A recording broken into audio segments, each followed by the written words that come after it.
Swear I won't forget this, why do I regret this? In my mind reckless, thoughts are feeling endless. Sitting up I'm breathless, anxiety's infectious. I feel so defenseless, betrayed and embarrassed. I hate being open, I hate being broken. I feel like an ocean filled up with emotion. Anger ain't a potion, rub it on like lotion. I can feel it soaking, reopen, the scars have awoken. I can't move on till I let go. I feel so lost, never at home. Need to be strong, every breath hold. Cause I can't move on till I let go. I can't move on till I let go. I feel so lost, never at home. Need to be strong, every breath hold. Cause I can't move on till I let go.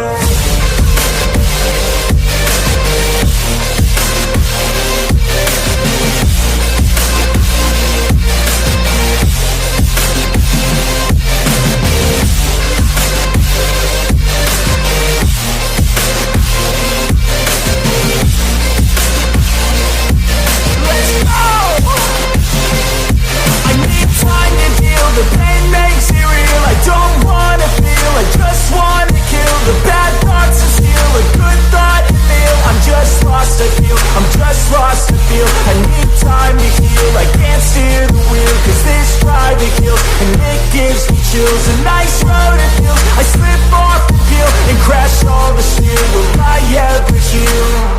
I can't move on till I let go. I feel so lost, never at home. Need to be strong, every breath hold. Cause I can't move on till I let go. I can't move on till I let go. I feel so lost, never at home.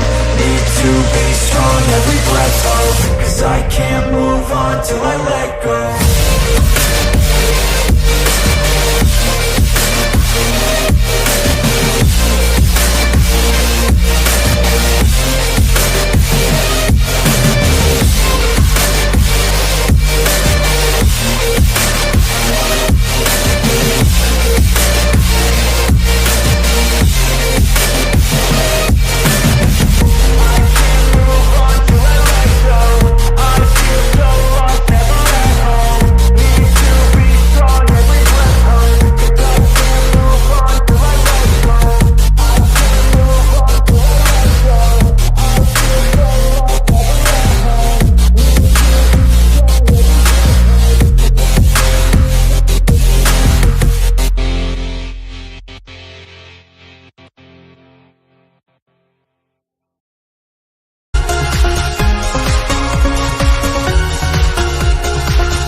I wake up every minute with the fever dreams. I push my mind to a limit where it needs to be. I work blind, got vision I don't need to see. I'm picking mind over matter, I believe in me. I need to find more hours in the day to breathe. Need to find more power in the way I be. And when my mind turns sour with the painful scenes, I need to scream out loud, I can't stop me. I wanna be the greatest like Rocky. You know I leave them all hating like a hobby. I'm out here making moves like a lobby. And if you ain't with me, it's your loss, see. I got my mind on the facts, I'm a python, grab what I like real fast. Stroke until I have everything I attack, everything that I lack, everything that I want and I see, matter of fact.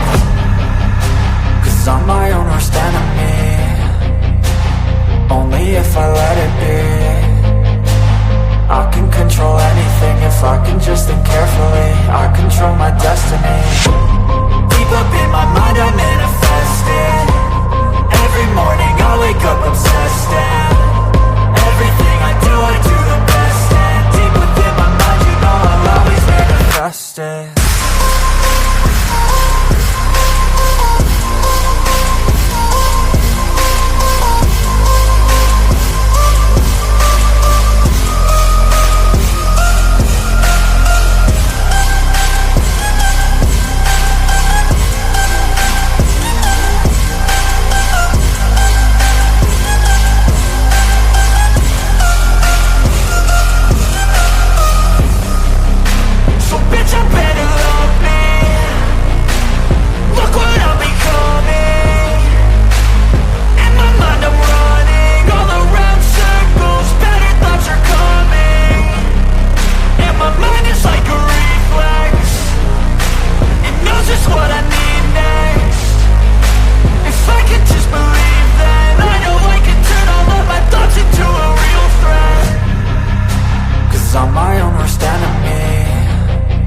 breath.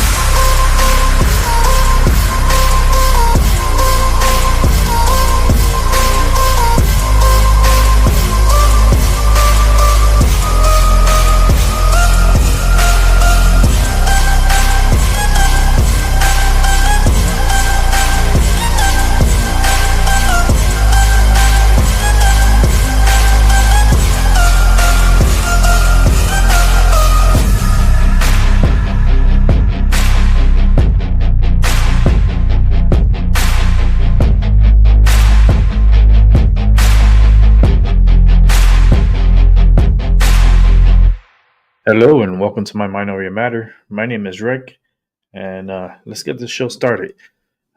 Today's show, I'm gonna be reviewing two reports. One is from Law and Crime, and Law and Crime. I wrote it down here. Law and Crime on the Case. And the second one will be WTNH News 8 here out of Connecticut. And both of them are in relation to Jacqueline Torres Garcia's case. Both of them are pretty lengthy. It's going to be about an hour long in total. I would say the show will probably be an hour and a half, maybe an hour, 20 minutes long.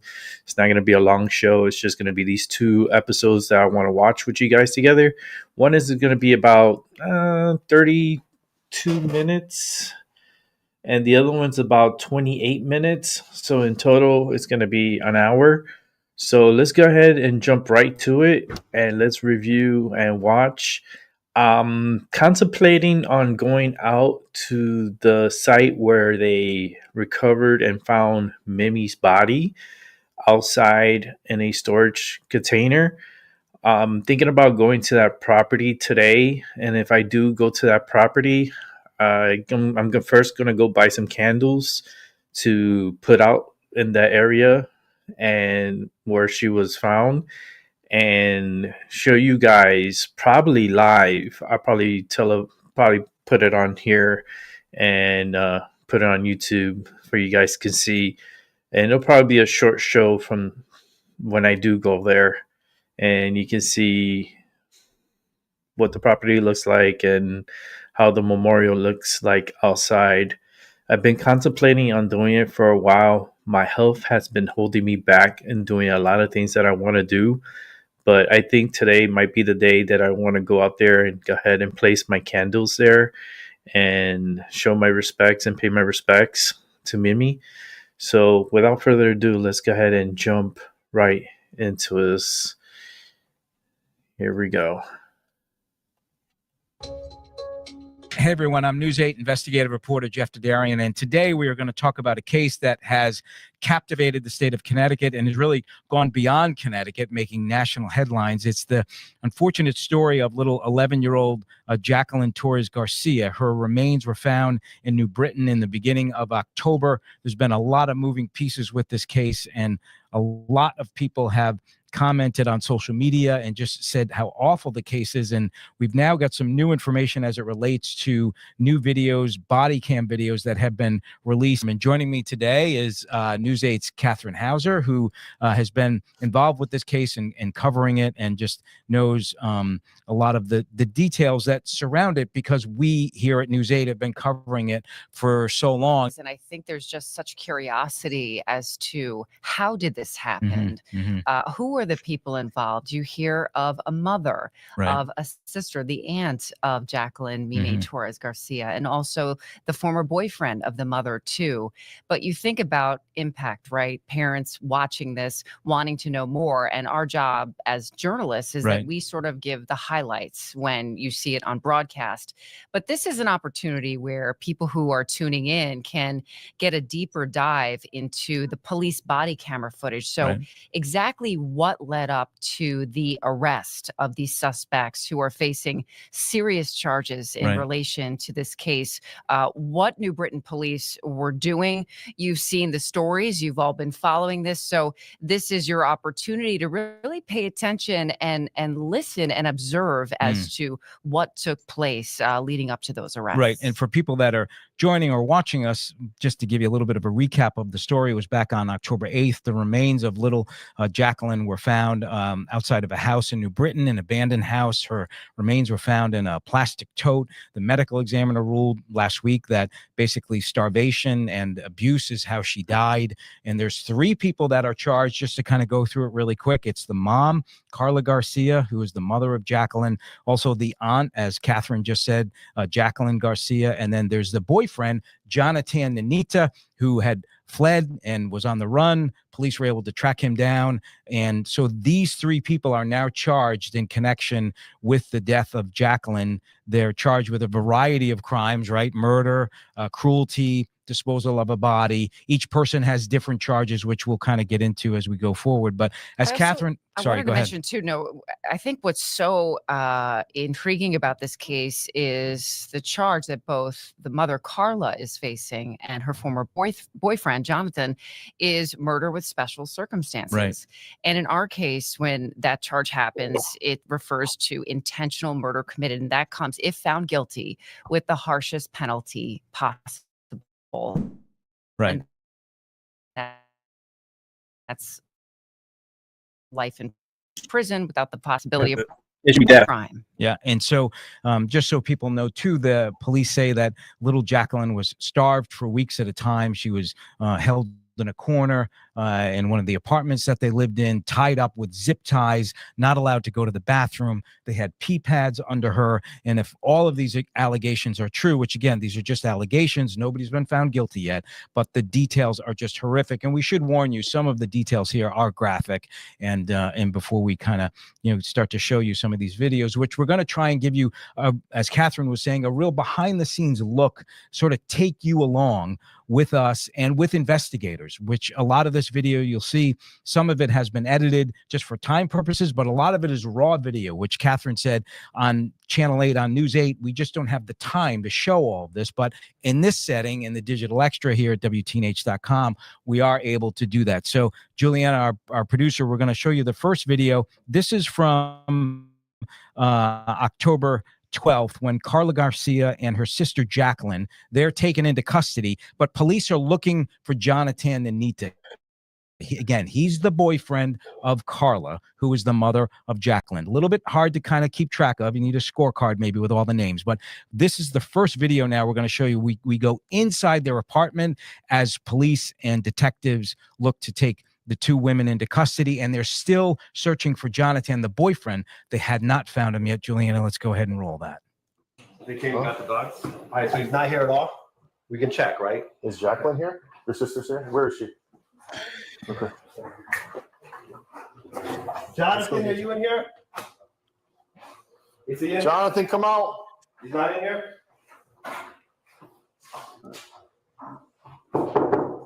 Is he in here? No, we haven't seen him. Okay.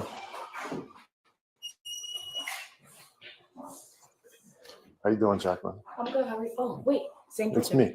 Yeah. Turn around. Why? Put your hands behind your back. You're under arrest. For what? Hard. We'll explain to you. Can you grab my phone? Yeah, we can grab your phone for you. It's in the room. Here. No, not that one. I appreciate you being cooperative, okay? Let me. I'm just wondering. I'll explain everything.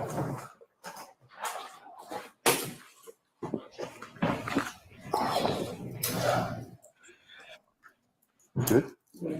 You comfortable here? Whoops. Is that okay for right now?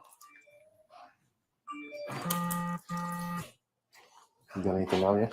No. No? But can you please just grab my phone? Yeah, where is it? It's That's right. Which one's that? This one.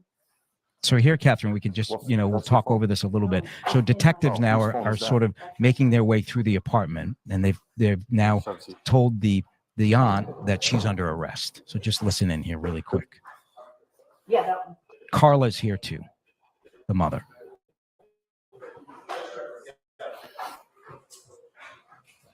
Thank you. I think also important to note is you hear the aunt when she's put in handcuffs. She asks why, for what, Right. and then asks a little more, but then gets quiet in that moment. And then she is seated, and you see Carla, the mother. She also has handcuffs. Right. So they're now both being placed under arrest. Again, the aunt is sitting there, and Carla has just been put in handcuffs. Yeah. She came that night? Hell yeah, she was. Did she bring it back to the Yeah, she did. she brought the puppies back? Yeah. All right. You got shoes on, right? Yeah. Okay. And so they're making sure that, again, these women have shoes on. If you look a little bit to the left, Catherine, right, you can see that Carla, the mom, they're getting a sweatshirt for her. Might have been a little bit cold that night. Yeah, where's it at? Again, detectives looking for things, possible evidence collection. I mean, and there's a number of officers, as you can see in the background during this arrest. If I just count, you see at least 6 to 7 officers in their apartment at the time. You Jacqueline, can where see would it some be? kids bedding. You see their beds, and you Well, get it's an not in here inside other than the look closet. into their home. Right. I had some in my. Oh wait, check if it's on my sister's pillow. And so the dates, just so everybody can kind of keep track, this is October 12th. Jacqueline's remains were No, found it's not here. October 8th in New Britain. So here they are in one of the bedrooms. Again, body cam. This is all just give you this official red one? body cam video. Is this all right? No. What do you mean no? What do you mean no? Now you're being picky. No, I'm kidding. Just put it over me. What do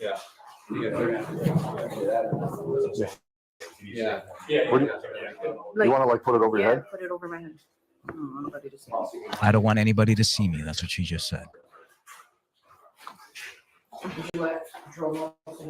So again, the officers from this videotape, right, Catherine, very accommodating, trying to make sure that they're warm.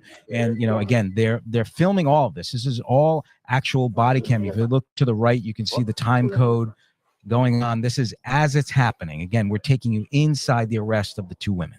Interestingly, the mother, Carla, you don't see her say much in these interactions. You see the aunt speaking with officers We'll adjust them more. when we get up there. You're going to go into a warm car anyway.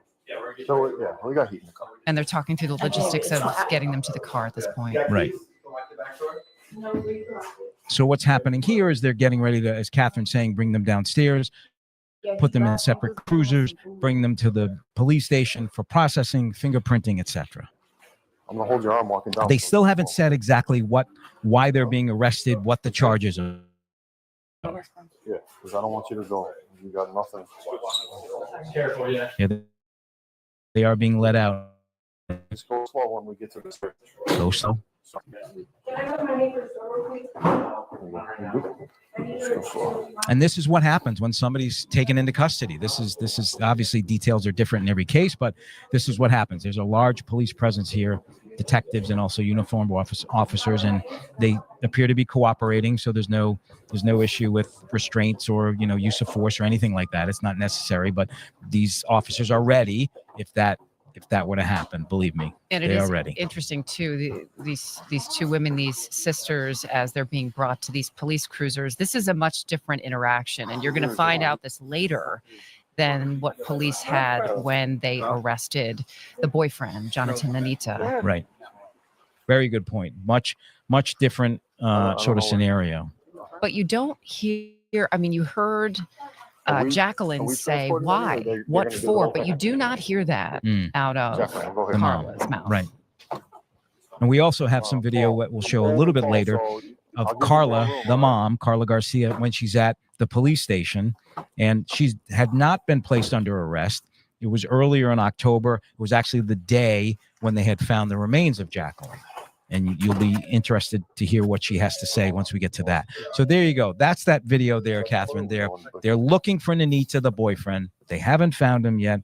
It's sort of a manhunt going on.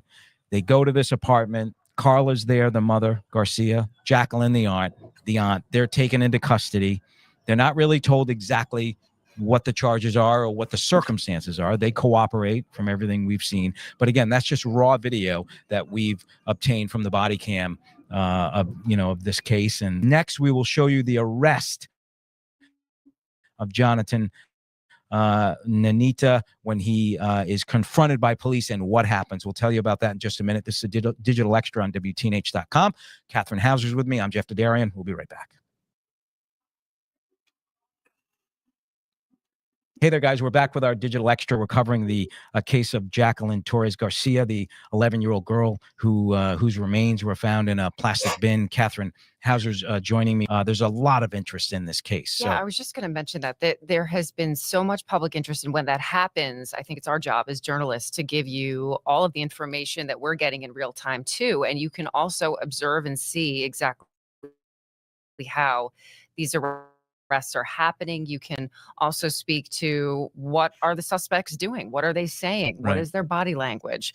What is their interaction with police as well? With the boyfriend, and you hinted at this at the start of the show, was that there was a search that was happening because investigators could not find him. So in the days after Jacqueline's remains were found, there was this search for him that was happening. And there's a series of events that lead up to his arrest on October the 13th. And I was thinking about this. The case, I mean, this all broke October 8th.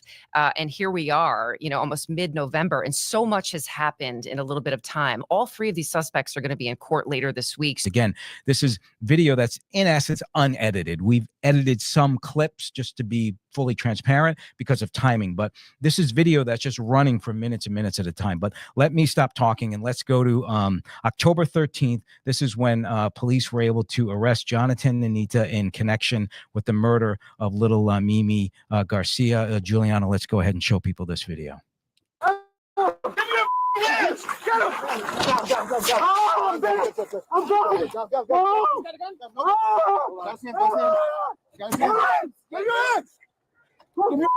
Give us your hands! Hold on. Okay, he's got it. Hold on. We got one leg stuck. Okay. No, you got cuffs? My face. Hold on. Move my face. Pull him out. Pull him out. My face. Hold on. Put him in cuffs. Put him in cuffs first. My face. I know. My face. Fight. My face. I can't feel my face. I'm bleeding. Hold on. What's your name? Jonathan. Jonathan what? Nanita. No, it's not. What is it? Jonathan Nanita. It's Jonathan Nanita. I swear. Want to pull him out? Pull him out. Hey, drag him to you. Drag him to you. One. Go to me. Sit up. Yeah, I'll call this special now. Just use that.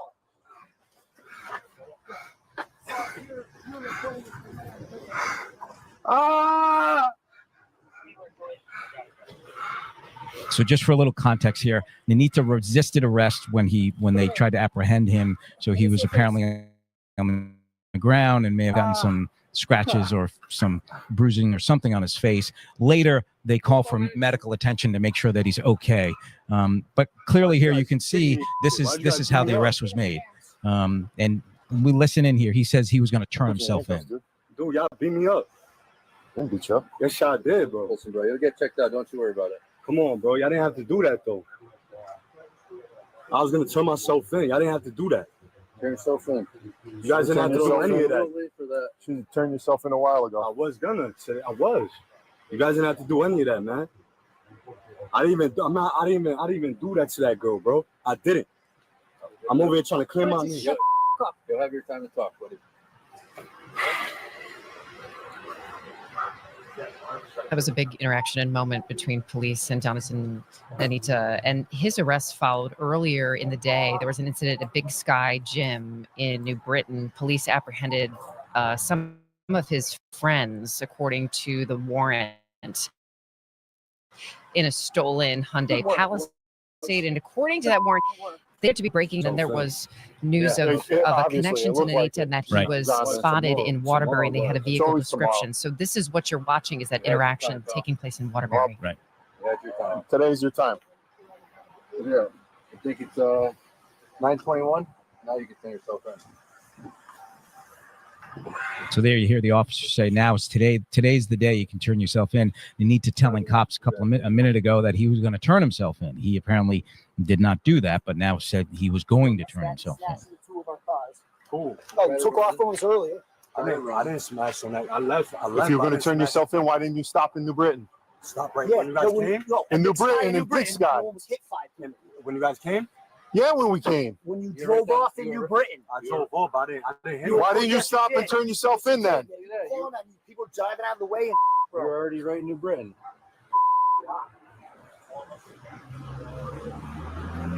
I got American Indian. Can we throw him in the I car? didn't do that, man. I'm innocent. They don't have it. Oh, we got Yeah, we go. My head hurts, man. I didn't have to do any of that. We'll get you medical. It is interesting hearing how he said he was going to turn himself in, yet there's ultimately this pursuit that happens. Right. And it was, and he resisted when they did. It's important to point out where you had mentioned that the arrest of Carla Garcia and Jacqueline Garcia, the mother and the aunt, in the apartment that we showed just a couple of minutes ago, that was without incident. There were no issues. There was no scuffle. There was no on the ground. But he's hiding under the car. He's trying to, clearly was trying to get away from them. And they did have a medic come and check him out. And so, this is. He's charged with murder and improper disposal of a body, and other charges as well. So, he's the mother, Carla and Nanita. They are both facing the murder charge, as you know. That's right. And I think as so many people have wanted to know more about this case, they've wanted to see these folks who are facing these charges. This is your window into police interaction with them.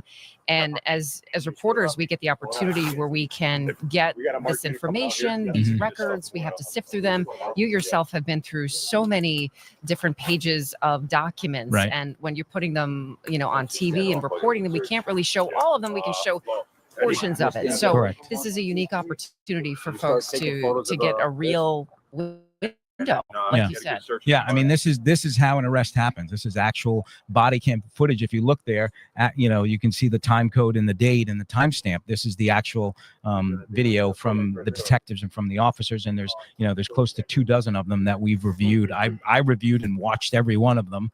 Like Catherine, as she does her stories, we take the time and do it. And again, we can't put all of it on TV just because of timing. But in this setting, in the digital extra setting here at WTNH.com, you can kind of see this again. We're taking you along for the ride here as investigators make this arrest. And this was October 13th. Again, just a quick recap. October 8th, little Jacqueline's remains were found outside of that house in New Britain. And police, detectives, undercover cops, they're doing their work as days go on. Sometimes people will come up to me and be like, well, why does it take so long? Why didn't they arrest him quicker?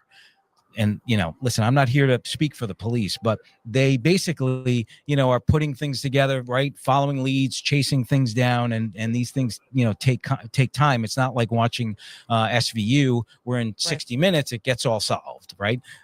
So I think that's important to point out. So here we see he's now being processed, right, Catherine? He's being, he's going to be put in the back of a car and taken to the police station and again, processed, fingerprinted as well. And he has not, he said that he had nothing to do, I'm paraphrasing, nothing to do with what happened to that little girl. Yeah, he does. He says, I'm innocent. I had nothing to do with what happened to her, as you can hear quite clearly in that video. I was thinking too back to October 8th when this case first broke. It all started because of a 911 call. Somebody saw suspicious activity happening outside of that abandoned home on Clark Street. That's a place that you have been to several times where there was a growing memorial, this outpouring for Mimi, for Jacqueline Torres Garcia. This case has captured our state. I think for anybody who's a parent, anyone who heard really these graphic details, disturbing details that have been sifted out through these warrants, we've learned that in the weeks leading up to her death, according to the warrant, that Jacqueline was tied up with zip ties, that she was starved, and also the cause of death that we also learned too, and her remains found in a plastic storage bin behind, again, that vacant house that has that growing memorial. And when we come back, we'll show you video of Carla Garcia at the police station. What does she say? May surprise you. We'll be right back. This is very interesting Very, very, very. Hey everyone, I'm News 8 investigative reporter Jeff Dadarian. I'm here with News 8's Catherine Hauser, who you can see every day, obviously, on News 8. And we're talking about the Jacqueline Torres Garcia case. We've kind of unpacked, we've kind of peeled some of the layers back. So now we're going to take you to the police station. It's October 8th. It's the day that Mimi's remains were found. Carla Garcia not under arrest. They're just talking to her, but take a listen in terms of what she had to say. Let's roll the tape.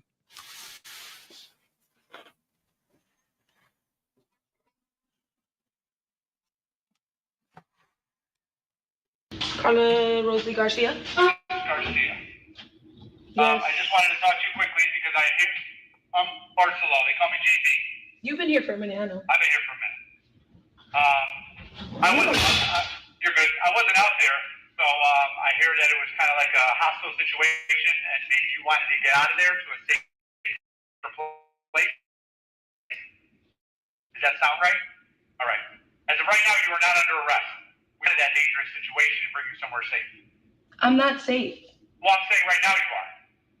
But if I leave here, I'm not safe. Right, I understand what you're saying, but you're not under arrest. And I don't want to go because I'm not going to be safe. Okay, you don't have to leave here, but You want them to kill me? I just want to make you aware that you're not under arrest. I know I'm not under arrest Okay. because I didn't do nothing, Exactly. officer. Okay. I just want to make it I'm clear. being honest with you. Okay, thank you. Because if I did, I would tell you. I really don't care. I'm ready for anything. We would like to talk to you. I'm ready to talk. Okay, good. So just hold on for like 2 seconds, then we're going to get you right out of the box. But you better go get them. Okay, you can Because give I'm me not. names, okay, and then we'll figure it out. Yeah, I will. Because if them come with me with guns again, Yeah. I have kids.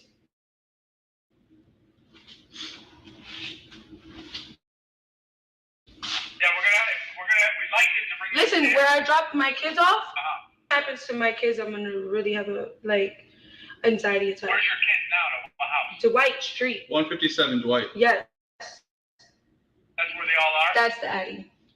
Because I remember. I just put it out over the air to have someone go check. Okay. How many kids are over there? 5. 5 kids?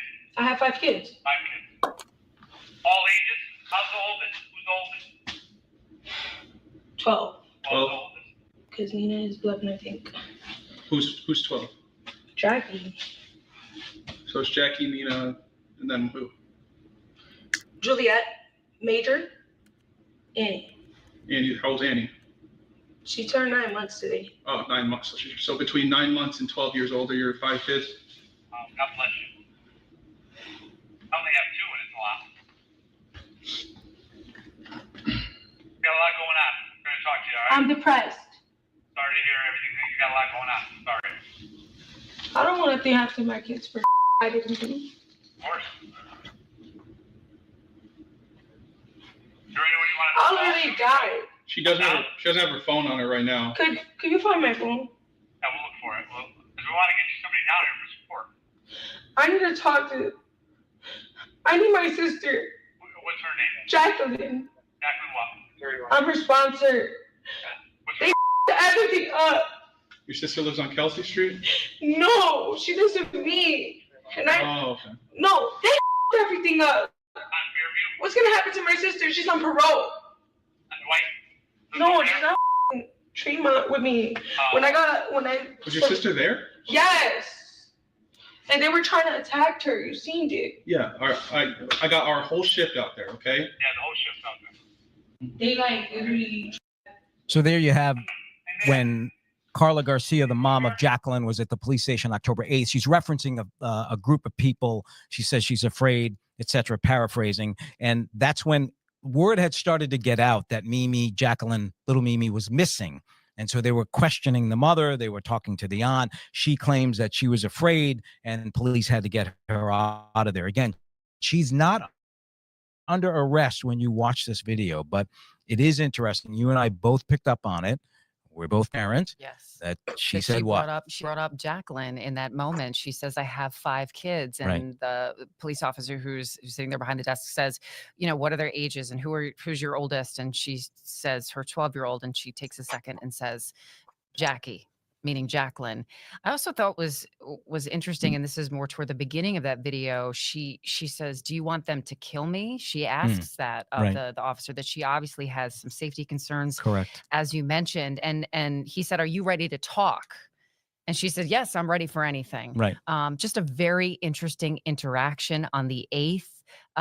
Mimi's remains were found on the 8th. So again, we have those police body camera videos of their arrest. But it's important to note that this interaction happened before she was arrested, like you said, but saying how she is depressed.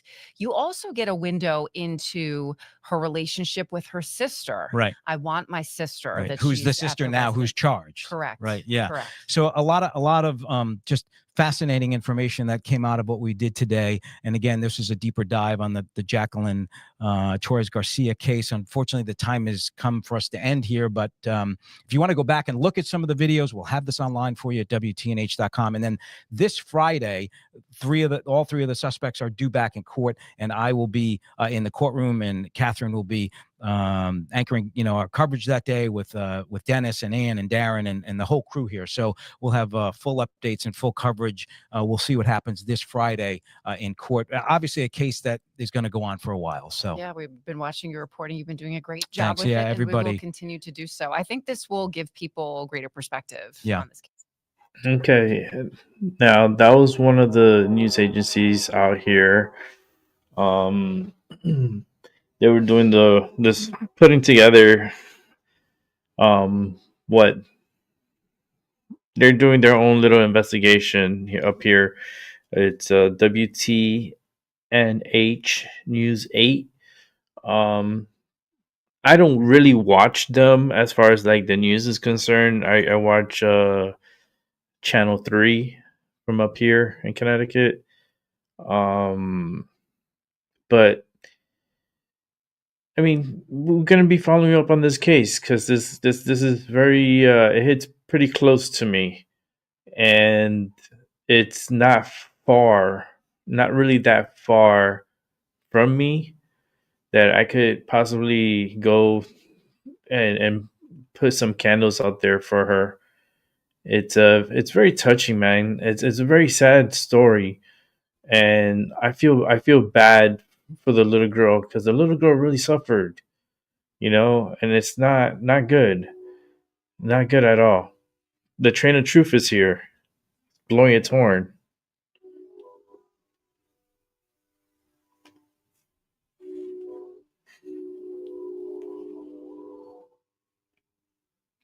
The train, but I feel bad for Mimi and what she went through. I feel the energy, the suffer, like loss of hope, neglected, like I know that feeling. It's horrible.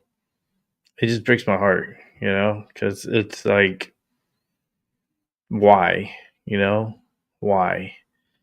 Now let's go ahead and go to the next one. We're gonna watch is Law and Crime on the case, and I get they get into more detail, I believe. So let's check it out for ourselves. Oh wait, It's me. Yeah. Turn around. Why? Put your hand behind your back. You're under arrest. For what? Hard. We'll explain to you. Can you grab my phone? We have brand new body camera video of the moments a family is taken into custody. They face charges in connection to the alleged murder of their 12-year-old girl, whose remains were found in a container behind a vacant home. Jacqueline Mimi Torres was allegedly murdered roughly a year before her body was found. Now her mom, aunt, and her mom's ex-boyfriend are all facing charges. Jonathan? Yes. Hello. You all right? I'm all right. All right. You messed up, my dude. Messed up is putting it lightly. The shocking moments the suspects are taken into custody, one even flashing a smile. I'm not safe. We also have several alleged lies by the victim's mom caught on camera, and authorities just released the young girl's cause of death. We're on the case presented by Law and Crime. I'm Chris Stewart.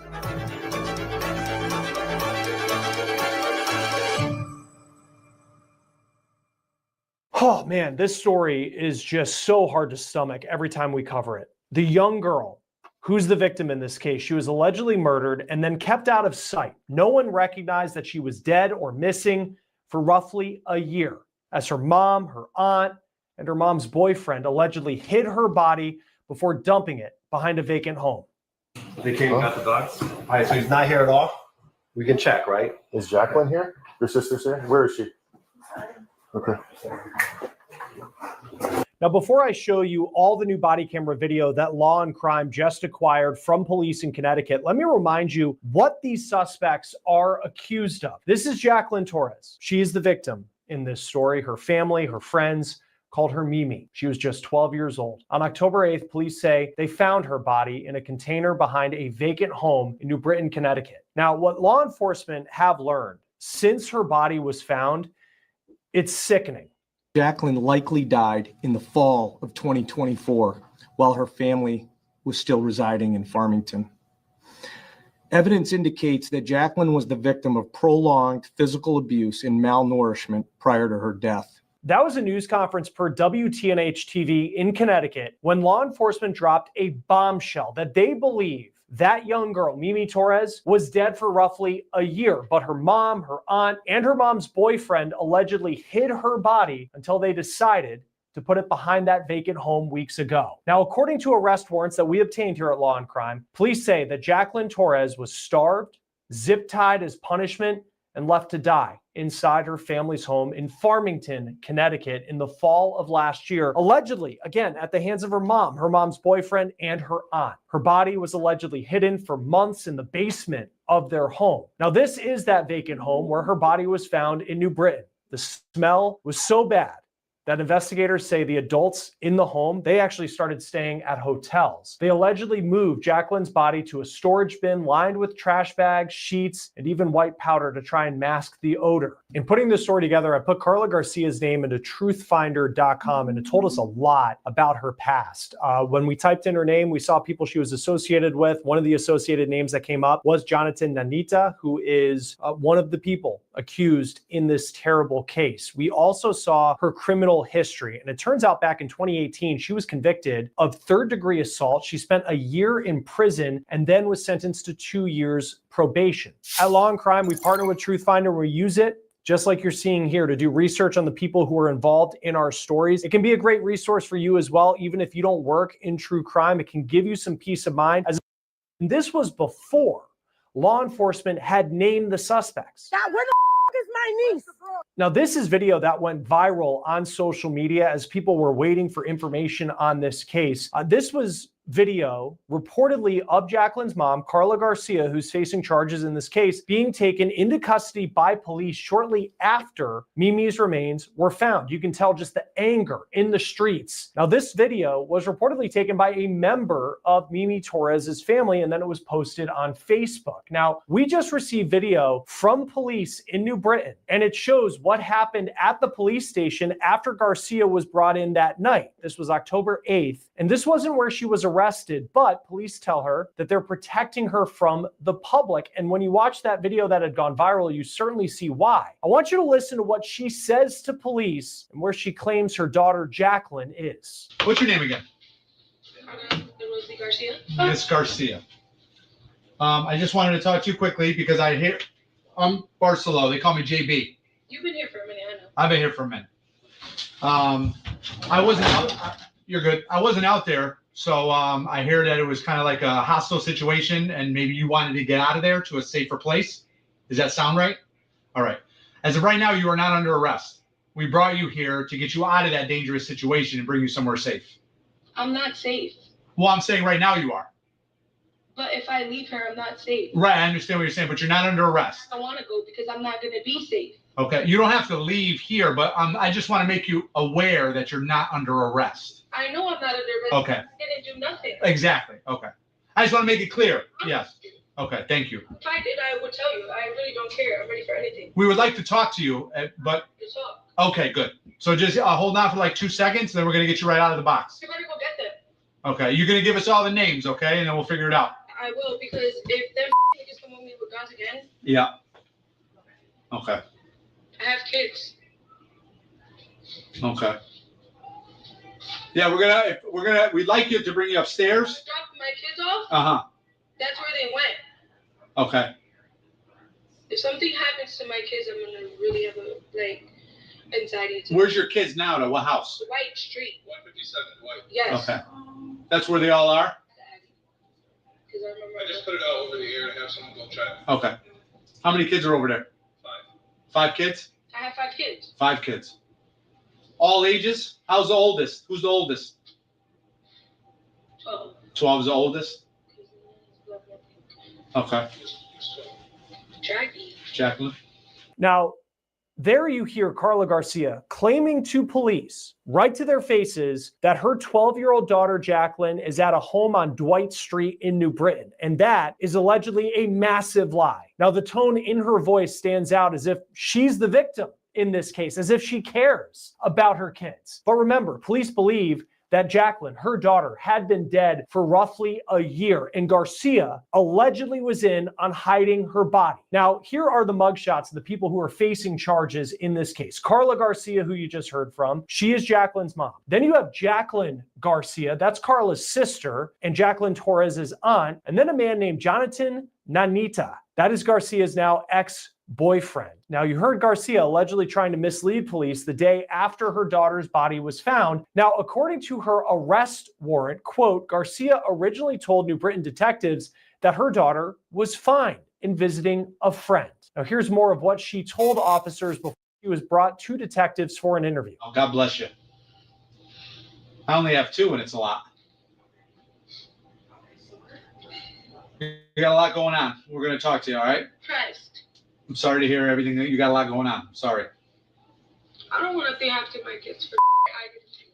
Of course. Of course. Is there anyone you want us to call to come down? Doesn't have her phone on her right now. Can you find my phone? Yeah, we'll look for it. Well, because we want to get you somebody down here for support. I need to talk to. I need my sister. What's her name? Jacqueline. Jacqueline what? I'm her sponsor. What's her last name? Everything up. Okay. Sister lives on Kelsey Street? No, she doesn't mean. And no, they everything up. On Fairview? What's gonna happen to my sister? She's on parole. On Dwight? She lives over there? Tremont with me. Oh. When I Is your sister there? Yes. And they were trying to attack her. You seen it? Yeah. I got our whole shift out there, okay? Yeah, the whole shift's out there. Garcia told authorities that her children, they were supposed to be at a cousin's home in New Britain, but then police say they visited that home on Dwight Street and they couldn't account for one child, and that child was Jacqueline Torres. According to Garcia's arrest affidavit, detectives then told her in an interview they didn't know where Jacqueline was. Now, we don't have video of that conversation yet, but police say Garcia appeared surprised upon hearing this. Garcia reportedly acted surprised, repeatedly asking, quote, "What do you mean?" She said all her kids were supposed to be at Dwight Street and claimed that they were there when she left. Now, when asked if Jacqueline could have been with a friend or dropped off elsewhere, Garcia said no. Now, that was on October 9th. 2 days later, on October 11th, police seemed at that point to have had enough of Garcia's story, and they responded to her house where her sister also lived and put them under arrest. Now, in the new body camera video that we have from police, it shows them also looking for Nanita in that home, but he's not there. But you can see Carla Garcia on the phone when officers open the door. Jonathan, are you in there?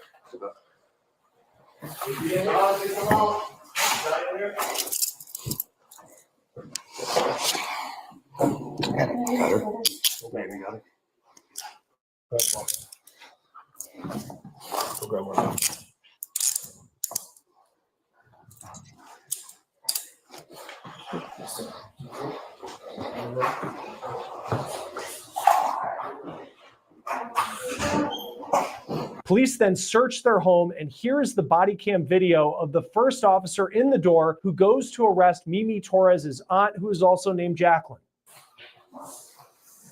How you doing, Jacqueline? I'm good. How are you? Oh, wait. Same It's picture. me, yeah. Yeah. Turn around. Why? Put your hands behind your back. You're under arrest. For what?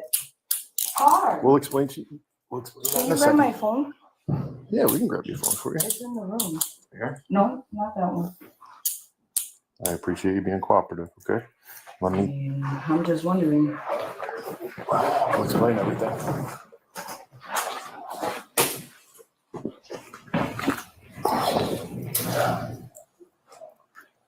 Good? You comfortable here? Whoops. Is that okay for right now? You got anything on you? No. No? But can you please just grab my phone? Yeah, where is it? It's That's like right. Which one's that? This one.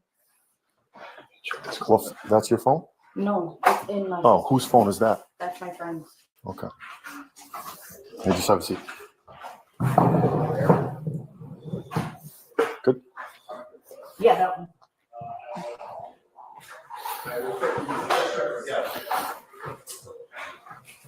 Thank you.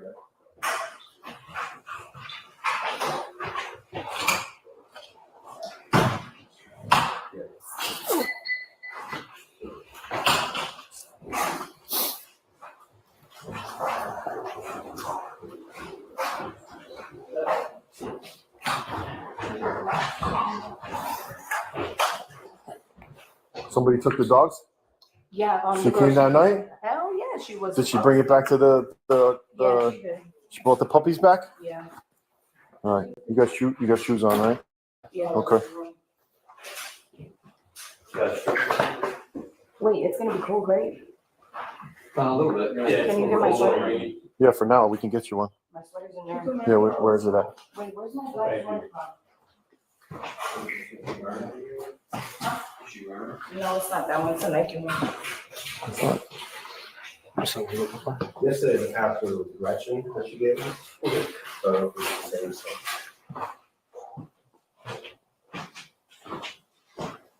Jacqueline, where would it be? Can I get up? Well, it's not in here other than the closet. My sweater. Sweatshirt. I have some in my. Oh wait, check if it's on my sister's bureau. On the bureau?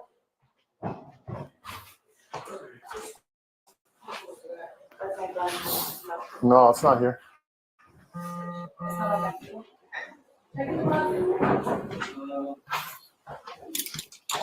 Can I just give you this red one? Is this all right? No. What do you mean no? What do you mean no? Now you're being picky. No, I'm kidding. Just put it over me. Yeah. Yeah. What do you want to like put it over your head? Put it over my head. I don't want nobody to see. No, we're gonna transport that. Did you like draw most of it? Good. Put it all the way down. In my pocket. Yeah. All right, here we In the go. front. What? Pull it in the front. Okay.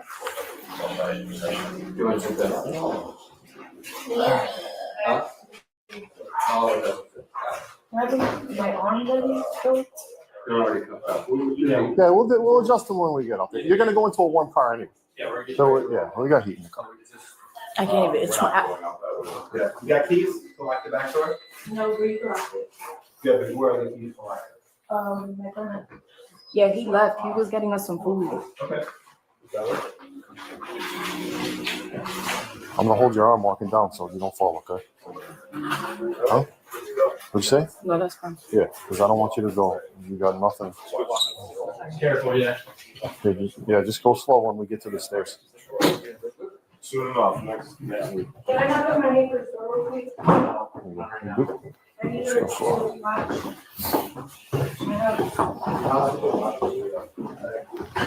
Yeah, probably.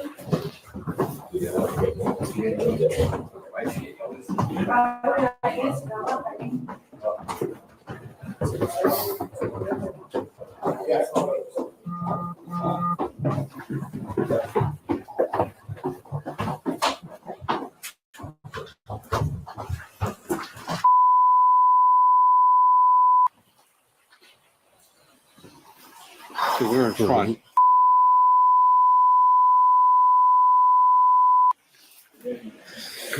Yeah. I don't know where. Are we transporting any, or they're gonna do the whole thing? Here. Jacqueline, go here. Hold on, I'm tall. I'm old and tall, so I'll give you more room. All right.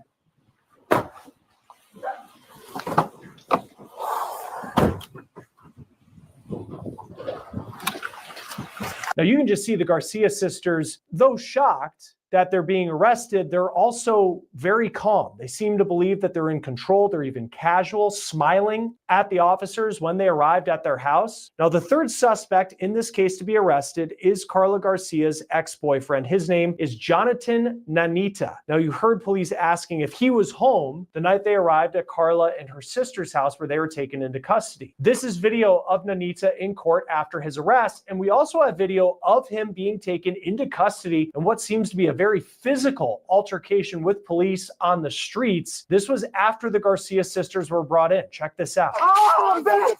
I'm back! Oh! Get your hands! Give me your hands! Give us your hands! Hold on. Okay, Scott, he's Hold on. We got one leg stuck. Okay. No, You got cuffs? my You got cuffs? face! Hold on. Move My this. face! Pull them out. Pull them out. My face! Hold on. Put them in cuffs.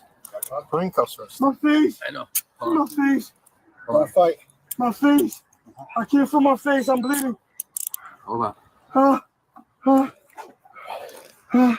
What's your name? Jonathan. Jonathan what? Nanita. No, it's not. What is it? Jonathan Nanita. It's Jonathan Nanita, I swear. Ah! Want to pull him out? Ah! Pull him out. Hey, drag him to you. Ah! Drag him to you. Ah! Ah! One. Ah! Go to me. Sit up. Ah! Yeah, I'll call this special now. Ah! Just use up.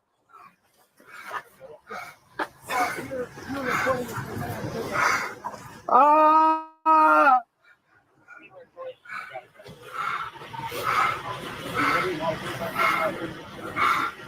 Look at me. Let me see your face.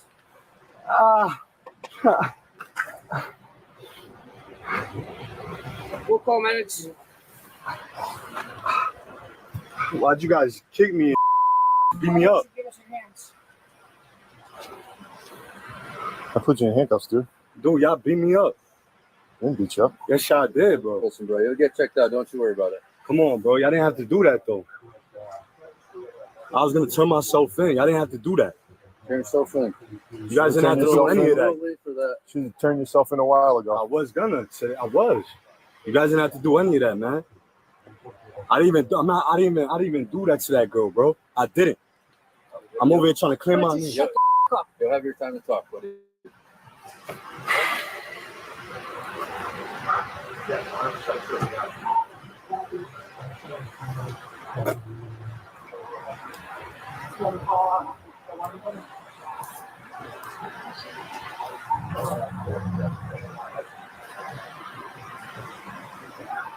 Good work, boys.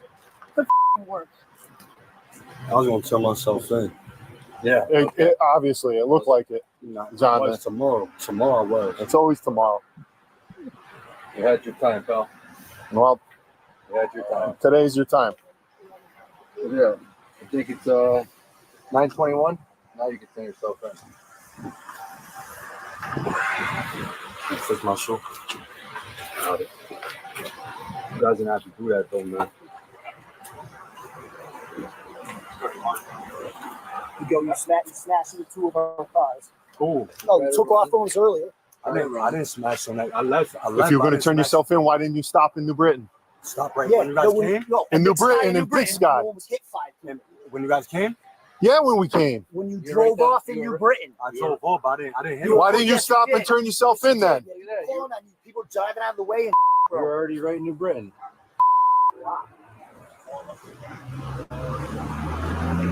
I got a bird for you. Can we throw him in the I car? didn't do that, man. I'm innocent. They don't have it. Oh, you got Yeah, it. we got. My head hurts, man. I didn't have to do any of that. Now, on the streets, Nanita claims he was going to turn himself in, and he also claimed that he was innocent. He's then put in the back of a cruiser. So you can see all three suspects are either saying that they're innocent or they're acting nonchalant when they're arrested. Now, when Carla Garcia, who's the mom, was interviewed by police, she tried to point the finger at her ex-boyfriend for what had happened to her daughter. According to her arrest warrant, when she was asked what happened to her daughter, quote, Garcia initially denied knowing, but then said it had been Jonathan Nanita. She said that she had been afraid to tell police because she feared Nanita would kill her or her children. Now, she claimed that she last saw Jacqueline Torres, her own daughter, 8 months earlier in their Farmington home. So that would have been around February of this year. Now, she alleges that Nanita did not like Jacqueline, her daughter, because she was making Garcia depressed and that Jacqueline didn't like that Garcia was pregnant with another child. And then Garcia presented a detailed, violent account of her daughter's death, which she says started when Jacqueline, the little girl, put her hands on her, the mom. Now, police say she told them in October 2024, she was arguing with Jacqueline on the stairs when, quote, Jacqueline threw her down a flight of stairs. Garcia explained that she was 6 months pregnant at the time. Garcia claimed that after Jacqueline pushed her, Nanita became enraged and attacked the 12-year-old girl. The affidavit reads, quote, Garcia stated Jacqueline was bleeding a little and she was still moving. Garcia stated Nanita proceeded to pick up Jacqueline and throw her down the second set of stairs leading to the basement. She told police that Nanita told her, quote, he had put Jacqueline in a bag and put expletive on her. Now, Carla Garcia insisted she had nothing to do with her daughter's death. After her arrest, police confronted Garcia with the findings of the medical examiner. The autopsy did not find any obvious signs of recent trauma, but it noted severe and prolonged malnourishment. Now, this directly contradicts the story that Jacqueline's mom had given to police of a violent, bloody death on the stairs. Police then showed photographic autopsy evidence, and Garcia's story collapsed. She began to admit that she allegedly played a role in Jacqueline's death, according to the affidavit, when she was shown a photograph of Jacqueline restrained in zip ties and lying on pee pads. She later admitted that she did apply zip ties to Jacqueline on 2 occasions after she was told to do so by Jonathan Nanita. Garcia also admitted that she was forced by Nanita to withhold food from Jacqueline.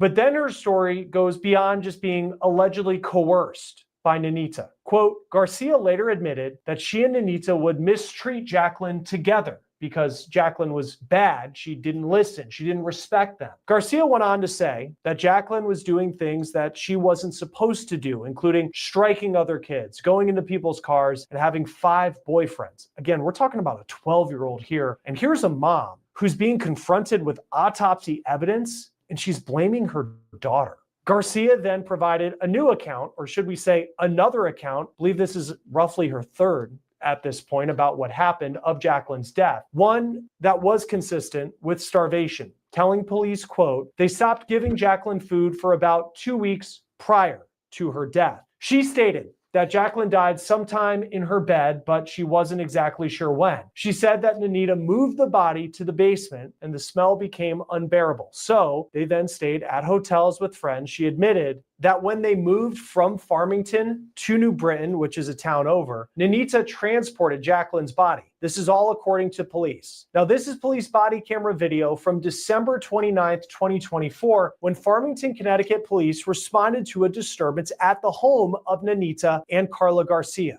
Hi, how are you? Good. Is everything okay? Yeah. We got a call. There's a lot of noise coming from your apartment. They're always calling. Okay. Everything's good though. Everyone's all right? Yes.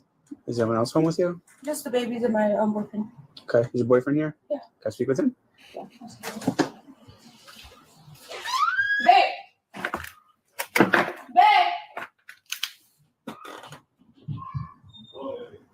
They just want to make sure everything's okay. You okay? Yeah, I'm just pregnant. Just moods, you know. The officers seemed calm, even friendly, chatting with Carla and her boyfriend, Nanita. Yeah, my wife's pregnant, so she just be having mood swings. Okay. I'll be trying to calm her down. Okay. Things happen.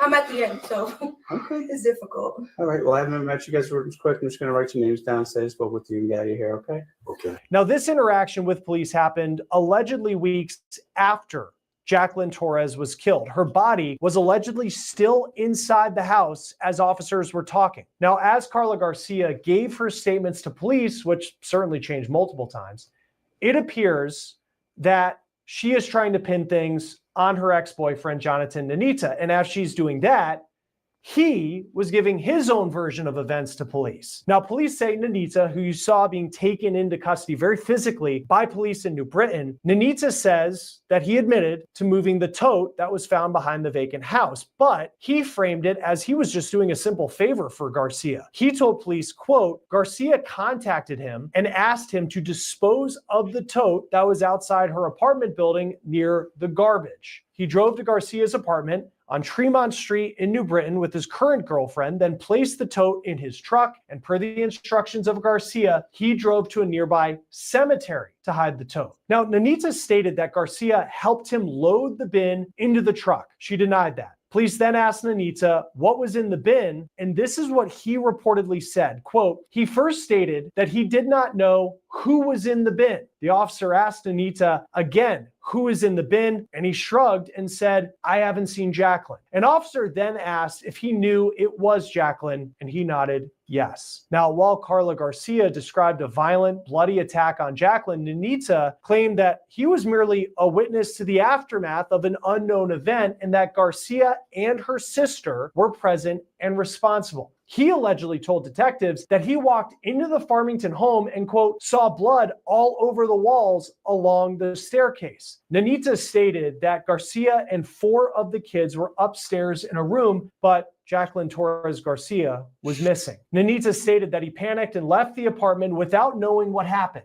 Now, he claimed he returned the next day to find the blood cleaned up, and he never saw Jacqueline again, and that was that. He denied ever harming Jacqueline, and police say he suggested during his interview that it was Garcia who was responsible, his ex-girlfriend and Mimi Torres's mom. Now, as for Jacqueline Garcia, that's the victim's aunt, the woman who seemed so shocked that she was under arrest. I'm good. How are you? Oh, wait. Same It's person. me. Yeah. Yeah. Turn around. Why? Put your hands behind your back. You're under arrest. For what? Hard. We'll explain to you.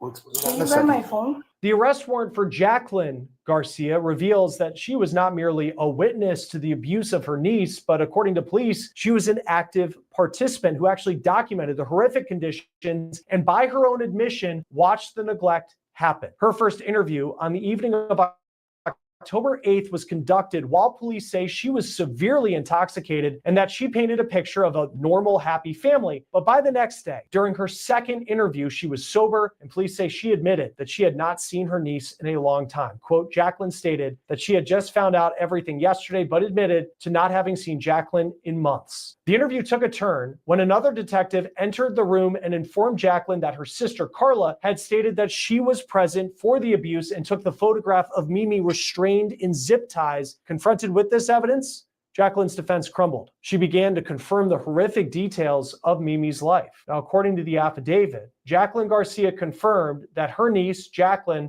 was deprived of food and made to stand in the corner. She confirmed that her sister, Carla, and Carla's boyfriend, Nanita, zip-tied Jacqueline as punishment and often kept her in the corner of the room where she would defecate and urinate on herself. Today, the medical examiner ruled Torres's cause of death to be fatal child abuse with starvation, according to WTIC TV. Torres was severely malnourished, according to police, weighing only 26 to 27 pounds. Now, Jacqueline then admitted to her own alleged active participation in the abuse, though she did try to minimize her involvement, saying, quote, she did not come up with the idea to use zip ties. Jonathan did. Jacqueline admitted to seeing her niece zip tied on a couple of occasions. Jacqueline further stated Mimi was always in the corner of the house and that the zip ties started at the end. The end was the words that she used. Now, all 3 are now behind bars, each facing a long list of charges. Carla Garcia and Jonathan Nanita are both charged with murder with special circumstances, conspiracy to commit murder, risk of injury to a minor, unlawful restraint, intentional cruelty to a child, and tampering with evidence. Nanita was recently hit with the tampering charge, along with another charge, violation of regulations regarding the disposition of a dead body. He and Garcia are each being held on a $5 million bond. Now, as for Jacqueline Garcia, the aunt, she is charged with cruelty to persons,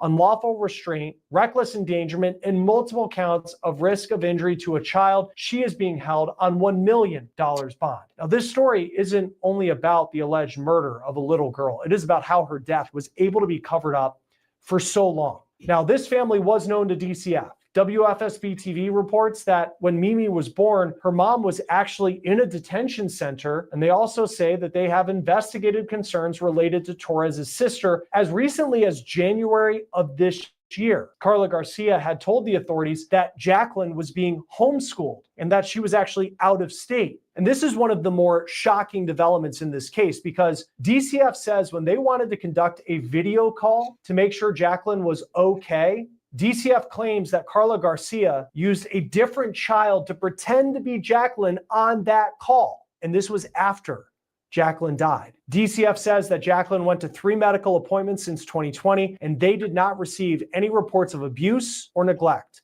All 3 of the suspects are due back in court in Connecticut on November 14th. That will do it for On the Case, presented by Law and Crime. Subscribe to us on YouTube and Spotify. I'm Chris Stewart. We'll see you next time. That is wild. It's a wild case.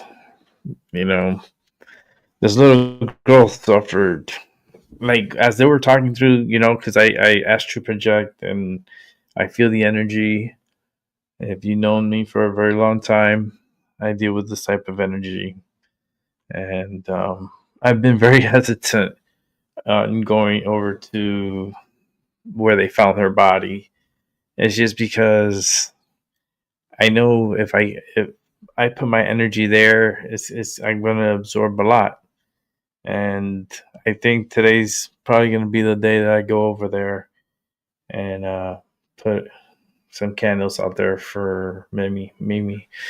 And I know the location and where it's at. I believe, if I'm 100%, I know exactly where it's at. I'll have to park in front of someone's house and walk to that area. The thing is that my neck has been killing me, man. So it's like, I don't even know if today is a good day to do that. I had physical therapy this morning, and my neck and my back is just like driving me crazy. It hurts. I came on because I wanted to check out these 2 stories that I put up on Mimi, and it's a very unique case. And when I started astral projecting into this case, and you know, to feel what Mimi went through and the suffer, like, you don't understand, like, the torture this little girl went through. Like, torture to the point that this little girl died. Right? They try to claim that, oh, they threw the girl down the stairs and there was blood all over the wall and this and that, right? With the blood on the walls and blood everywhere. Okay, blood is not very easy to clean out. Okay. And they do have equipment that can pick up if there was ever blood stains. Is easily picked up.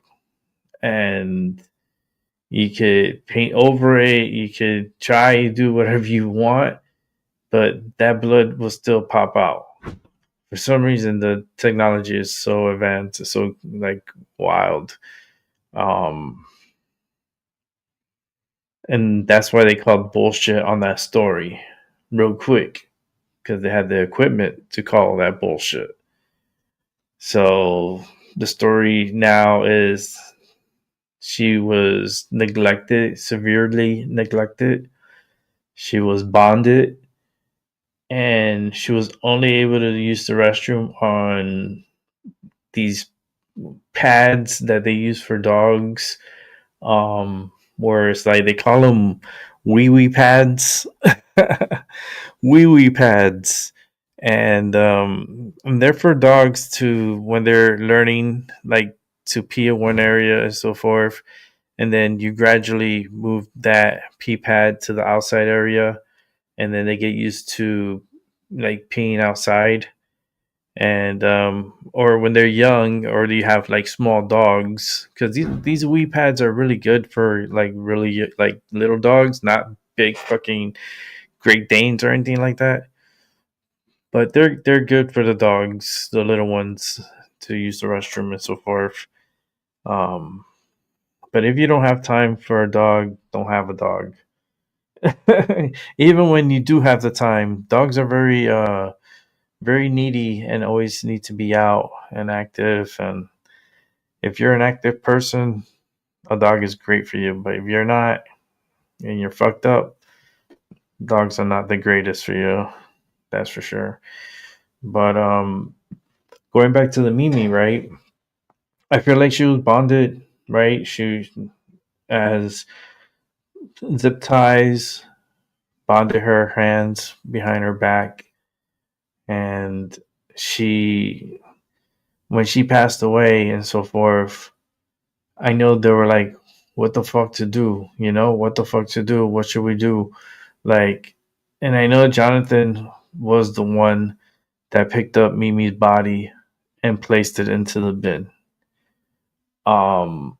I am 100% sure probably some DNA will show of him placing that somehow. These people seem like they're fucking clumsy as fuck, right? And he knew it was her because, as you heard in Law and Crime, they knew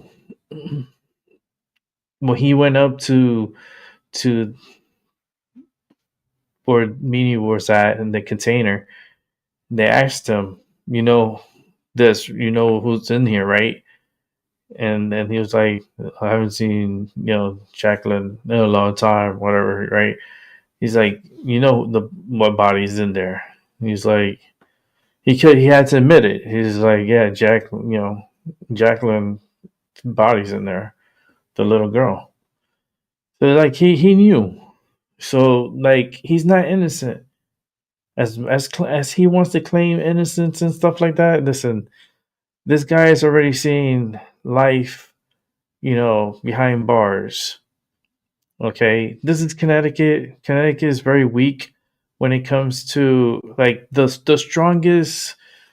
Okay, the strongest thing you could get is life in prison without parole.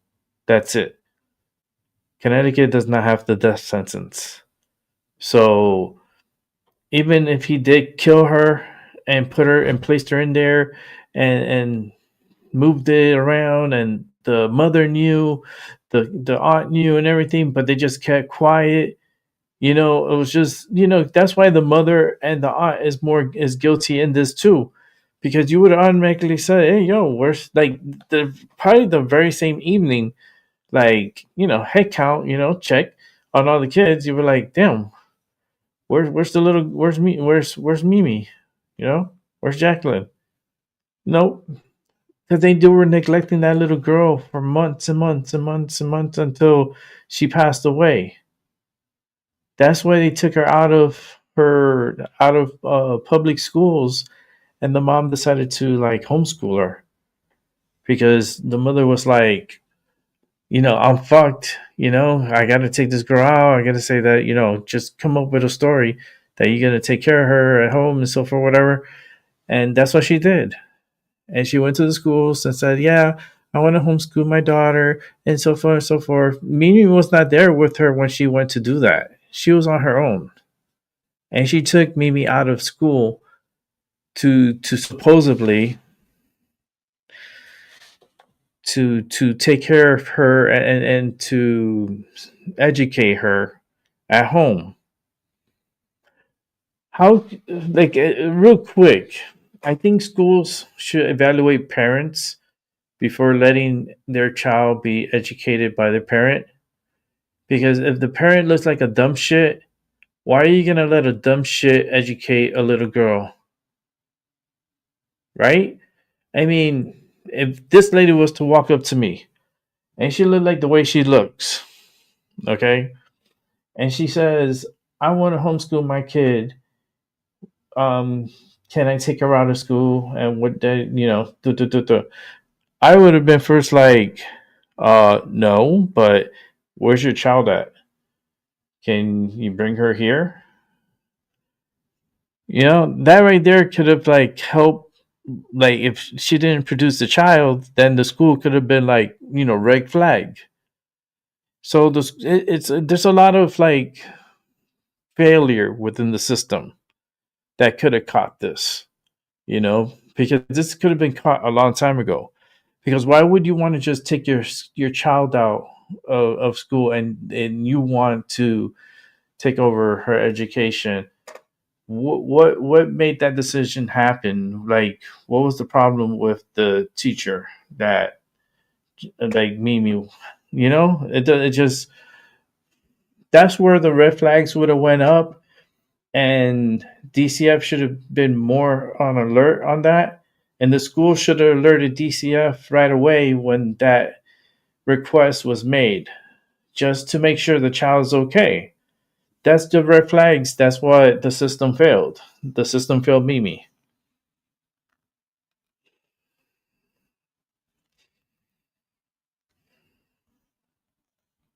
And then the more I get attached to the case, the more I feel like that little girl's energy. Like, I feel that girl's little energy. And it's like, and she's like agreeing with me, because the system should have picked it up. If the mother decides to take this little girl out and not have the little girl present, okay, that should have been a quick flag of, no, present the little girl, and real quick, ask the little question, hey, you really want to leave school or you want to be with your mom? The girl's old. She's in like going to like what, fifth, sixth grade, so she's old enough to speak up on herself, especially that young. She'd be like, no, I want to stay at school. Like my mom wants me to be but I want to be in school. Then DCF could have follow up on that, and this little girl will probably have been alive right now.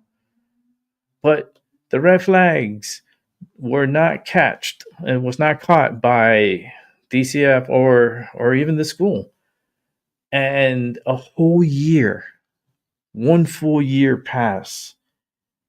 And then is when they capture the like her body just thrown in the back of a house that's is condemned. Okay, a house that's not even like nobody put any care to that house, and just thrown in the back like nothing. And thank God for nosy neighbors. Thank God for the nosy neighbors, because they were like, oh, hell to the fuck no, nobody is fucking dumping their shit in our neighborhood. So they call the cops. They're like, some motherfucker came, Spanish guy, looked like a rat, just put that container back in that house, dumping shit. Could you figure that out for me? They, the police go and check. They look. It's a container, but something, it seems, they open it up, and once they open it up, they cover their face. They cover their face because the smell, and automatically the cops are calling, for backup and putting out the bolo, putting the alert out. And sure enough, the media picks up on it, and they're hauling ass over to the scene, and there's just a lot of attention. And that's the same day, and where we started watching. If you watch the show again, that's where on that day they go and arrest the mom and the aunt at the house, and they were looking for Jonathan too, but Jonathan wasn't there. He went from New Britain, and he kind of went like a little high speed chase, because from New Britain you take the 9, and the 9 you take it to the 84 going south. And when you're on the 84 and you're going down, you catch into Waterbury, but it takes a while. It's not like a short thing, but he was going hauling ass through the highway to get to Waterbury. When he gets to Waterbury, the cops are still on his ass, and they did a pit maneuver on him, and they capture him. And he eluded the cops, and then he tried to say, "Oh, I was going to turn myself in. And he's like, I didn't do nothing to that girl. And that's when the cop came in and said, "Shut the fuck up." Like, he was trying to plead, like, "I didn't do nothing to that girl." Like, dude, you don't even sound trustworthy at all. You sound very, like, hiding a lot of secrets, And will the truth ever be released? Because they know the truth. The ambulance.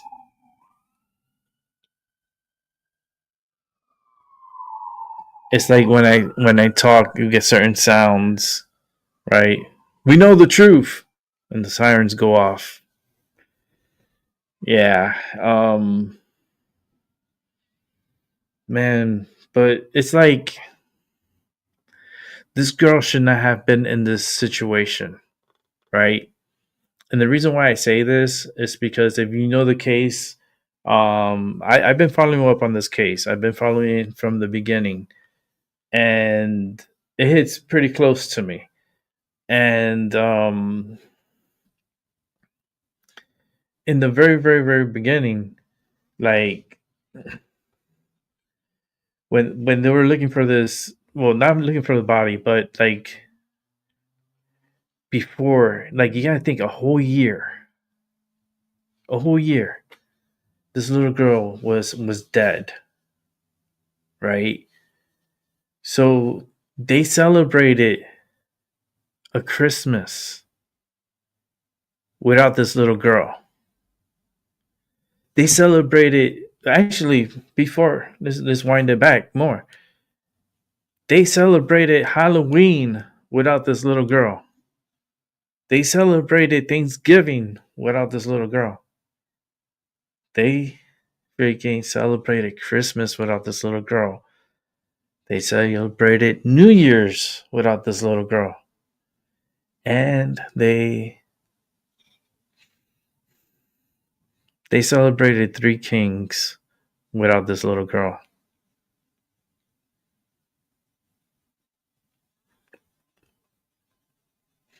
And a birthday.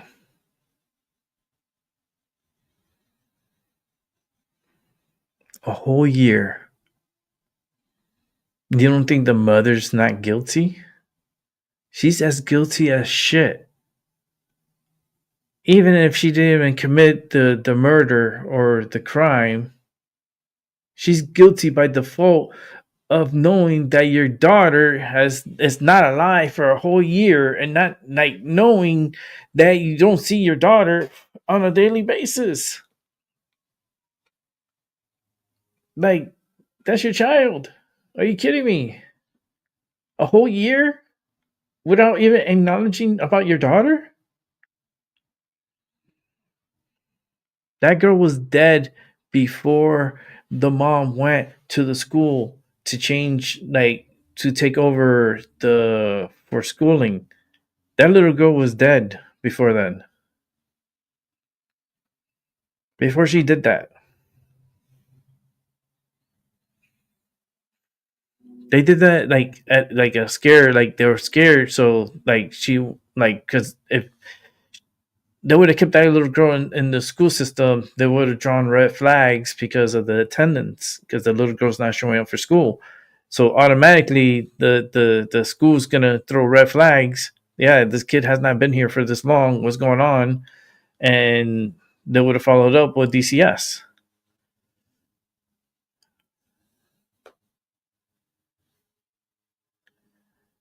I don't know.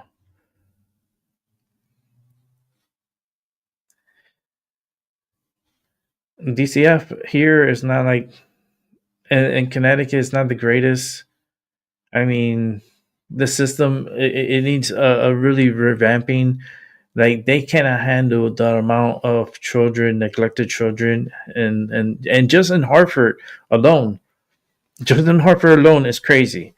Okay, now you have to go throughout the other cities like New Britain and Farmington, and you go throughout like Waterbury, all the counties all around. Like, it's a lot of work for DCF because there's a lot of kids, and a lot of them are not in the greatest condition. Sadly, but the truth. And this one hit pretty close, and the family, they were like, "Yeah, where's my niece? Where's my niece?" And this and this and that. But where were you that whole year? Why are you questioning her now? Why you didn't question her, like, I don't know, a week probably after she died, and be like, you haven't seen her for a week, and be like, "Yeah, where's my niece? Well, I haven't seen her." As much deflection, the mother says, "Oh no, she's sick. She don't want to see you. She don't want to see nobody. This that." I be like, "Fuck that shit. Like, I'll get sick too. Yeah, I want to see what's up with my niece." But the family really, it's that guilt too. I mean, they're by default, as much as they feel that they're not, and they should feel like that. But in reality, they're kind of a little guilt too, because a whole year had passed. Christmas, it's like like Thanksgiving. Like, I would understand Halloween, but like Thanksgiving, Christmas, New Year's, Three Kings, you would have like some kind of communication and try to make a communication and be like, "Hey, you know, what Jacqueline wants for Christmas. I want to get her a little gift, but I want to exactly ask her what she wants. Can you put her on the phone?" Little calls like that would have thrown the red flags up. So, like, the family's at guilt too. And the father, what was the father? The father moved out of state or whatever, right? Because he lost custody of Mimi, because he had custody before. And the mother, here in Connecticut, they favor the mother so much, even though the mother is known and has been in jail before, and yet they still give like the green light for mothers to get their kids back. It has happened to me and my family too, because I had a cousin that and that's another story, you know. But I'll talk about that later, because I always remember that one. But it's crazy how they favor the mother and then not do a proper backing, a background check, and make sure she's capable of taking care of these kids and so forth. So it's a lot on the state's fault also. But they need to come up with a better plan for the children here. That's kind of like a fail safety areas where red flags will be drawn by certain things. Like, if a mother wants to take their child out of school to be homeschooled, the child should be present at that time. You know what I mean? And if a child is not present, then questions needs to be asked. Listen, can we do this tomorrow and bring your child here? Because we only could do it when your child is present also. Little things like that could really make a big difference and throw in early red flags.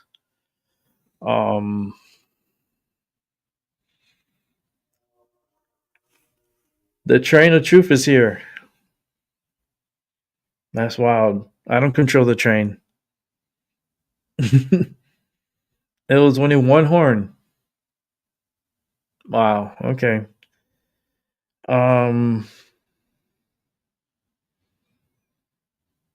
the little girl, poor little girl, man. And she had a lot of energy, and I think her mom couldn't handle her energy, And there might have been times that the little girl was a little sassy, and at 11 years old, I'm pretty sure that little girl was sassy. She got a little sassy. And the mother probably felt very disrespected. And, to do what the aunt did and what the mother and the boyfriend and so forth, they're all guilty. So they all should see life in prison without parole, and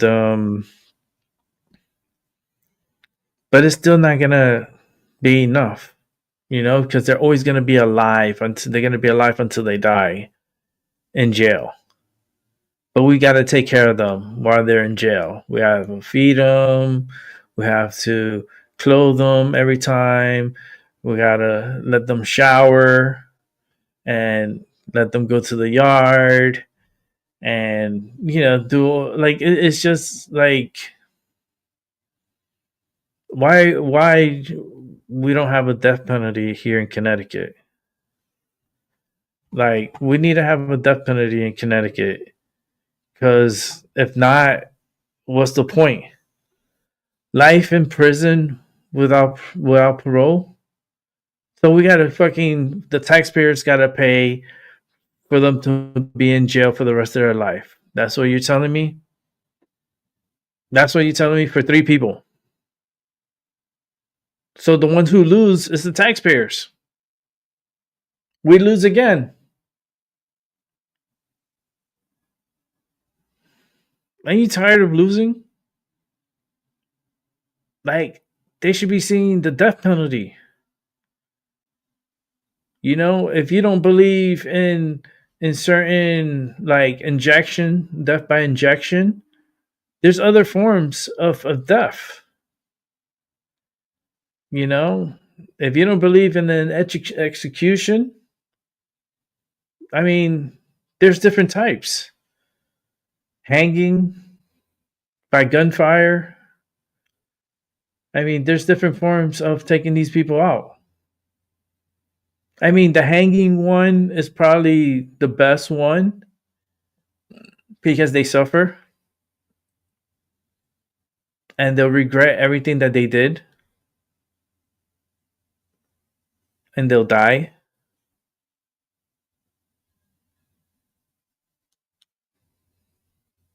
But to keep them alive in jail for the rest of their life, and the taxpayers got to pay for their electricity, their quarters and where they're at, their food, their water, like all that for the rest of their life.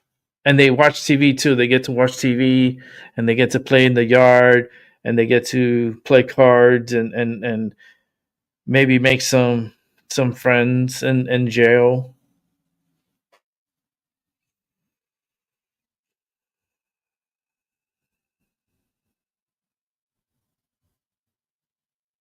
They need to bring back the death sentence here in Connecticut.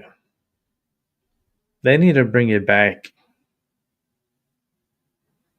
It doesn't make sense to keep them alive until the day they die. And these people are young. They're in their 20s. Like, they're in their 20s. Like, I don't know how old is the mother. I don't know. Like, they can't be they can't be old. If you give them 30, and I don't think so. Like, that means if they live until 80, 90 years old in jail, you gotta pay like 60 years. The taxpayers gotta pay to keep these idiots alive behind bars.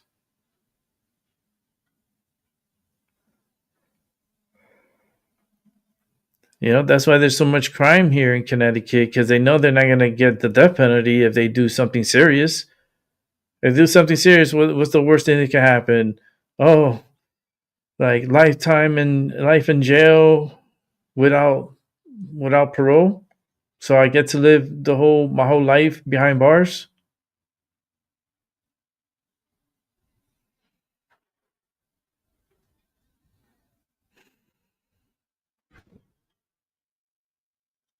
I don't know. That sucks.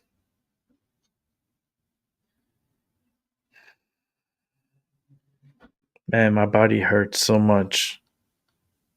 I would love to go over there, but to go by myself, it's pretty tough. That's already demanding so much out of my body because, like, I'm in a lot of pain. I may not look it because I'm sitting here. I'm sitting in mm, my not my favorite chair. It's not my favorite, but I'm sitting on a chair. But you can't really tell the amount of pain I'm in, because you can't see it.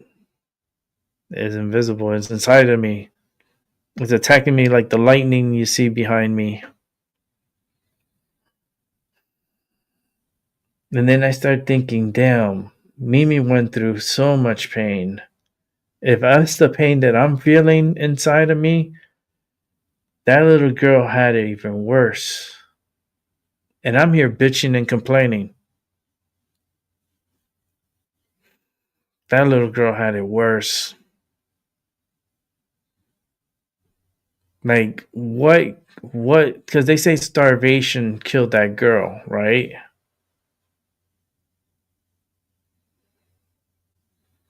I mean, I need to see the autopsy for sure.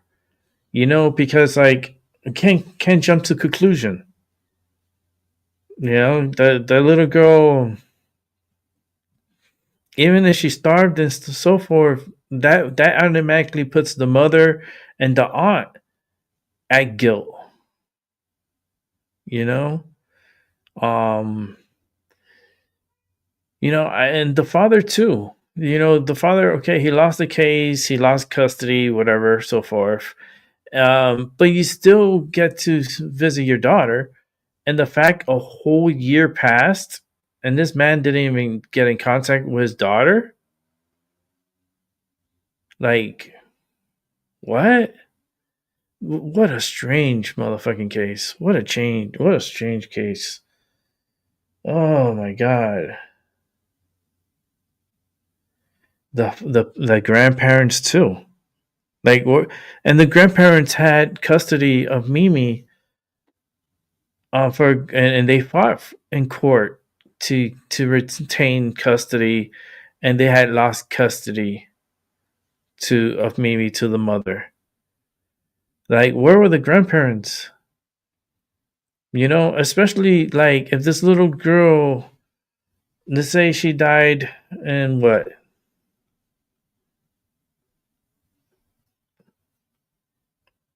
August, September of 2014.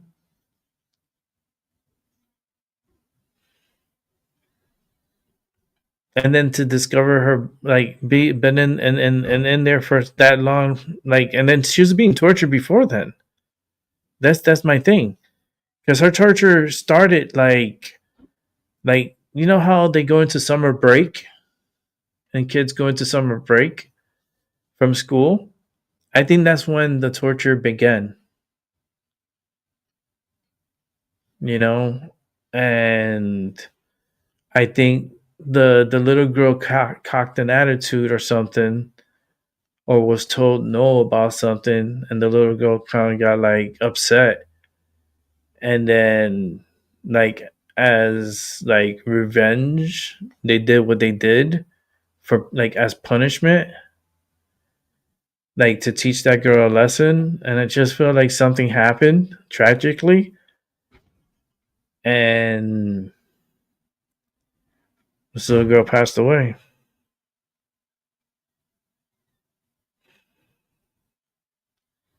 Because this girl was she was pretty smart, and I can understand being smart and having stupid parents.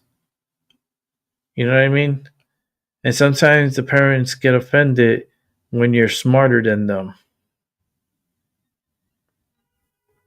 And they do stuff to harm you. I mean, maybe the little girl got sassy. But it still doesn't give an excuse to do what they did to that little girl. And let that little girl suffer. And have that girl pee and shit on freaking pads. Like, are you kidding me?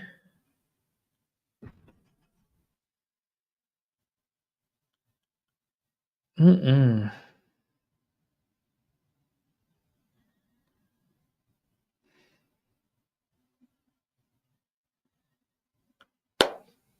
It's like this case is gonna plague me.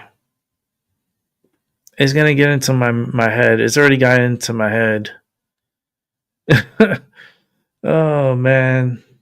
What do you think? Should I go to the site where they found Mimi? If anyone says yes, I'll go. Because I don't got nobody here. So, and I should just take the candle and leave it there. But the problem is my body hurts, man. Ugh.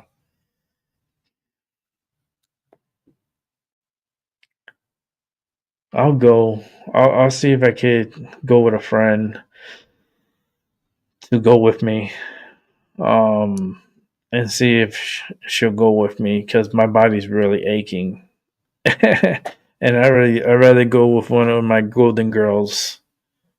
I'd rather go with one of my golden girls and have her come with me and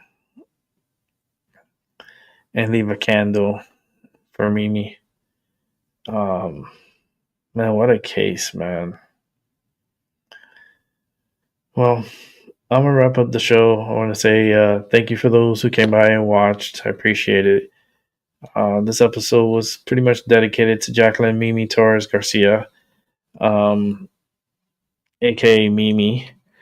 I'll be doing an update on this. Eventually, I will make my way to the site of where her body was found, and I'll leave a candle.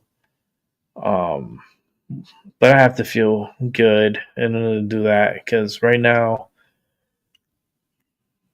I'm tired. I'm achy. I know the weather.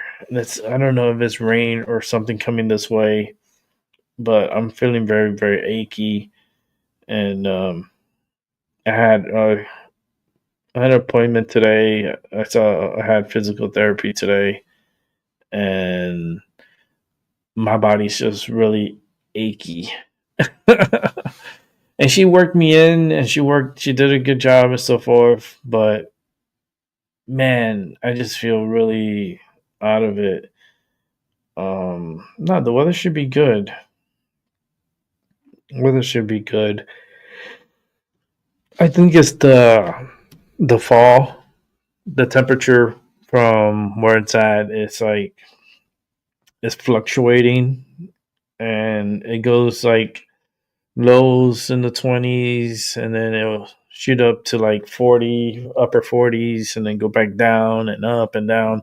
And I think that change in my body, it really is affecting me more. And I know I have a lot of arthritis in my spine, so I think that's the reason why I get these pains, and it sucks. I gotta put some medicine on me. I already took my medicine. It takes a while for it to kick in, but I'll be back on later on this evening to recap some of the news that happened on today, and we'll see what happens. All right, guys, have a good morning, good afternoon, and a good night. And I'll catch you on the flip side, and I'll be back on later on this evening to recap some of the news. All right, have a good day. Peace.